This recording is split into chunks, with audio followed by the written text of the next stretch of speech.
Na história do nosso mundo, vários impérios coloniais se ergueram, como o Reino Unido, com mais de 20% da superfície terrestre, a França, que até hoje colonizou mais da metade da África.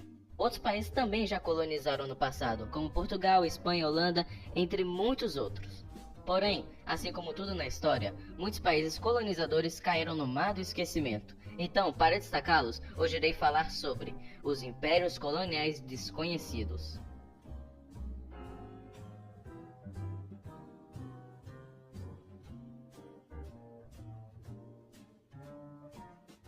Para começarmos, vamos falar da megalomaníaca Rússia. Na época, Império Russo, que não satisfeitos com seu território contínuo maior que Plutão, saiu mundo afora atrás de colônias. Como aqui nas Américas, que não se limitavam ao grande e posteriormente vendido aos Estados Unidos Alasca. Um exemplo disso era uma cidade na atual Califórnia, fundada e construída pelos russos, chamada Fort Ross, que foi criada com a ambição de fornecer alimentos para o Alasca. Porém, com o tempo, essa fazendinha foi crescendo, até se tornar um vilarejo de 260 habitantes. Esse cubículo de terra camarada não agradou os espanhóis, que faziam fronteira direta com eles. Porém, mesmo assim, eles não tiveram cunhão de atacar os russos. Então, para a infelicidade dos russinhos, a colônia deles foi vendida para um empresário muricano por $20.000 e uns trocados. Já que a mesma não tinha mais utilidade, pois o Alasca conseguiu outro jeito de encher o bucho de seus povos. Porém, além daquela cidadezinha lá na Califórnia, porém ainda na América do Norte, a Rússia colonizou o Havaí e Tobago, além de uma vez tentar tomar o Haiti. Fora isso, a Rússia também marcou presença lá no Chifre Africano, mais especificamente no Djibouti, quando em 1888, um grupo de russos do barulho batizaram o antigo forte egípcio da região, e sem autorização do governo russo, eles fundaram a colônia de Nova Moscou. Mas essa aventura totalmente maluca deles teve que acabar, bem cedo aliás, após a pressão francesa para a saída deles do forte. E no final de tudo, a Rússia não ficou com nenhuma dessas colônias para contar a história. E já que estamos falando sobre rolês aleatórios, vamos falar agora sobre um país sem navegadores, sem mar e nem caravelas, mas que já teve, entre aspas, uma colônia. Estou falando dela mesmo, a extinta Tchecoslováquia, que por um tempo tentou colonizar Togo na África e Papua Nova Guiné. Então você me pergunta, Rex, o porquê disso? Basicamente, esses dois territórios pertenciam à Alemanha, mas após a Primeira Guerra Mundial e Tratado de Versalhes, eles perderam todas as suas colônias, sem exceção. E nessa mesma época surgiu a Tchecoslováquia, que logo idealizou a tomada de Togo e da Papua Nova Guiné. Ou melhor, um tal de Jan Havlaza idealizou isso. Esse cara aí, ó. Porém, esse caso aqui não foi muito para frente, já que as colônias alemãs, após o fim da Primeira Guerra Mundial, foram divididas entre a França e o Reino Unido. Além que nem o próprio governo tcheco aprovava esse trem. Mas mesmo assim, foram idealizados mapas, bandeiras, rotas e tudo mais para a criação dessas colônias. Incrível!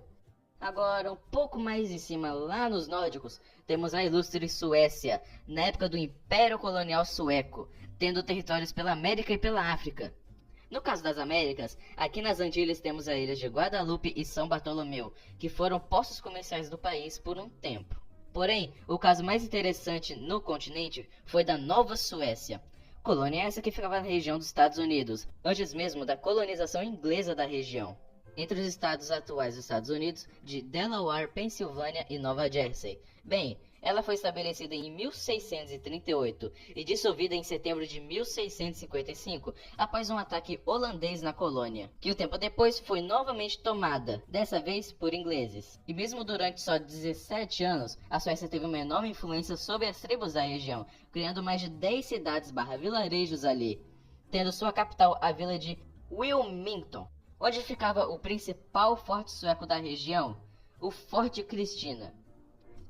E além das Américas, a Suécia tinha uma feitoria nas Índias, a cidade de Porto Novo, que permaneceu sob seu controle por mais ou menos um ano, em 1733. E não podemos esquecer da sua colônia na África, onde hoje se encontra o país de Gana, o Cabo Corso, de 1649 a 1658.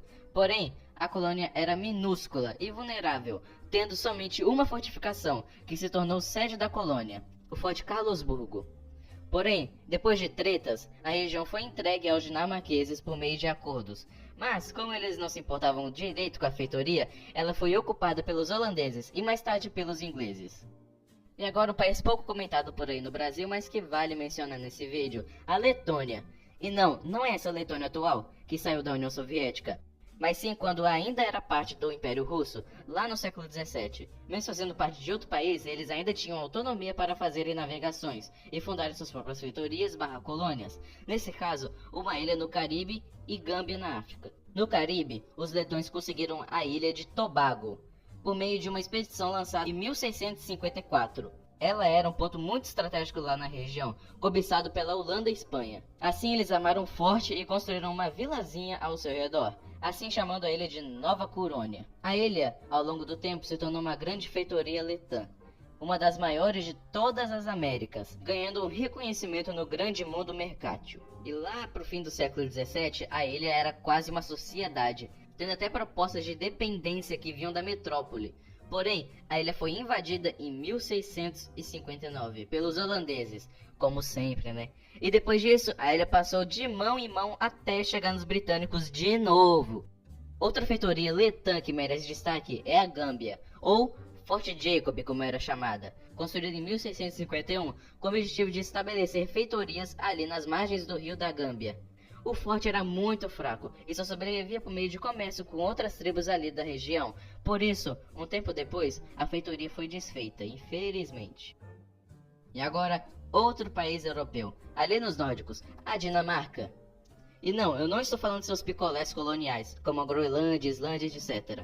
Mas sim colônias na África, Índias e Américas. A começar pelas Índias, onde a Dinamarca, em 1620 até 1869, construiu vilas, feitorias, comércios, rotas marítimas e espalhou sua influência ali. Entre suas ocupações estão as cidades de Tranquebar, Serampore e as Ilhas Nicobar. Bem, o fim das colônias, nomeadas de Nova Dinamarca, começou durante as Guerras Napoleônicas, quando os britânicos, para pressionar o país, bombardearam e destruíram a marinha dinamarquesa ali na região. Assim, forçando a venda desses territórios à coroa inglesa um tempo depois. Bem, a Dinamarca também teve suas feitorias lá na costa da África, na atual Gana. Porém, os comércios ali, posteriormente, foram vendidos aos britânicos também. E já do outro lado do Atlântico, no Caribe, temos um conjunto de ilhas dinamarquesas que foram compradas dos franceses, com o intuito de explorar as Índias Ocidentais. Mas também não deram nem pro cheiro e posteriormente elas foram vendidas aos Estados Unidos. E agora vamos com o bônus. Vamos falar de um caso bem curioso, a colônia brasileira na África. Bem, após a independência do Brasil, um tempo depois, muitos separatistas de Angola viram aquilo uma oportunidade de também agir. Mas não no sentido de lutar a favor da independência da Angola, mas sim de ajudar o Brasil. Assim, revolucionários de diferentes regiões costeiras da Angola fundaram em 1882 a Confederação Brasílica, assim se auto-intitulando parte do Brasil.